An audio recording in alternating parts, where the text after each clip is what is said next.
గోదావరి వల్ల home made non veg పచ్చళ్ళు. నిజానికి ఇదేమీ ఒక షాపు కాదు, లేకపోతే ఒక పెద్ద సంస్థ కాదనమాట. ఒక మహిళ తను కష్టపడి నేర్చుకుని తను ఉపాధి పొందడమే కాకుండా మరో 10 మందికి అతి తక్కువ ఖర్చుతో ఉపాధి పొందే మార్గాన్ని చూపిస్తుందన్నమాట వరలక్ష్మి గారు. నిజంగా మంచి పికిల్స్ అనమాట. అంటే దాదాపు 23 రకాల నాన్ వెజిటేరియన్ పచ్చళ్ళు ఆవిడ తయారు చేసి అమ్ముతుంటారు.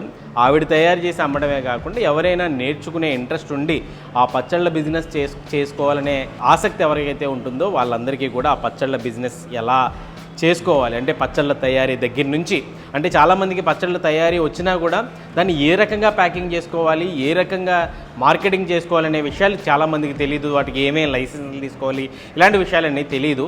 కాకపోతే ఆవిడ ముందుగానే ఒక చోట ఎప్పుడో తన చిన్నప్పుడే ఈ ట్రైనింగ్ తీసుకుని తన శిక్షణ తీసుకోవడంతో పాటు ఇంకొంతమందికి కూడా శిక్షణ ఇవ్వడానికి ఆవిడ సిద్ధంగా ఉన్నారన్నమాట.